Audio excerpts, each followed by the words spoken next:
যে কোনো মুহূর্তে শুরু হতে পারে ভারত পাকিস্তানের যুদ্ধ। ২৬ জন পর্যটকের মৃত্যুর জেরে আবারও সেই পরিচিত যুদ্ধের পথেই হাঁটছে দুই চিরবৈরী রাষ্ট্র। এমনকি কাশ্মীরের পেহেলগামে ঘটে যাওয়া এই ভয়াবহ জঙ্গি হামলার কারণে বন্ধ হচ্ছে ভারত পাকিস্তানের কূটনৈতিক সম্পর্ক, বাতিল হচ্ছে ভিসা, থেমে যাচ্ছে ব্যবসা। দুই দেশের মধ্যেই এখন শুরু হয়েছে পাল্টাপাল্টি কূটনৈতিক আগুন। একদিকে ভারত বলছে এটা সন্ত্রাসী হামলা যার শিকড় পাকিস্তানে, অন্যদিকে পাকিস্তান বলছে তারা এ ঘটনায় জড়িত না, এটা করেছে কাশ্মীর রেজিস্ট্যান্স নামে এক নতুন গ্রুপ। এদিকে হামলার ঠিক পরদিন থেকেই সীমান্তে শুরু হয়েছে গোলাগুলি। দুই পক্ষই এখন পরস্পরকে দোষারোপ করায় ব্যস্ত।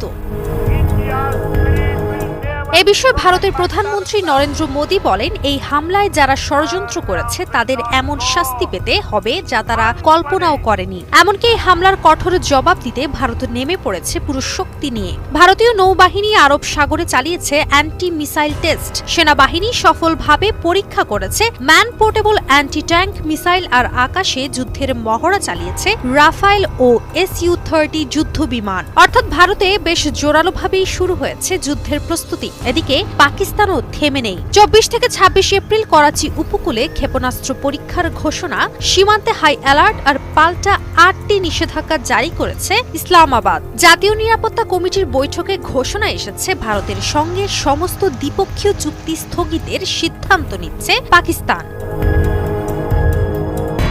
এর মধ্যে সবচেয়ে ভয়ানক প্রতিক্রিয়া এসেছে যখন ভারত সিন্ধু পানি চুক্তি বন্ধ করে দিয়েছে। এ চুক্তি ১৯৬০ সালে বিশ্ব ব্যাংকের মধ্যস্থতায় হয়েছিল, যা দুই দেশের নদী ব্যবস্থাপনার ভিত্তি। এমনকি ভারত এই চুক্তির আওতায় থাকা নদীগুলোর পানি সরবরাহ বন্ধ করার হুমকি দিচ্ছে। অন্যদিকে সিন্ধু নদী পাকিস্তানের জন্য শুধু পানি নয়, বরং এটা তাদের জাতীয় অস্তিত্বের বিষয়। এ বিষয়ে পাকিস্তান স্পষ্টভাবে জানিয়েছে, যদি পানি বন্ধ হয় সেটা যুদ্ধ ঘোষণার শামিল হবে। এরপরই আন্তর্জাতিক অঙ্গনে কানাঘুষা যুদ্ধ মানে কি পাকিস্তান পারমাণবিক সংঘর্ষের ইঙ্গিত দিয়েছে? দুই পরমাণু শক্তিধর প্রতিবেশী দেশের মধ্যে পারমাণবিক যুদ্ধের শঙ্কা হওয়া অস্বাভাবিক না।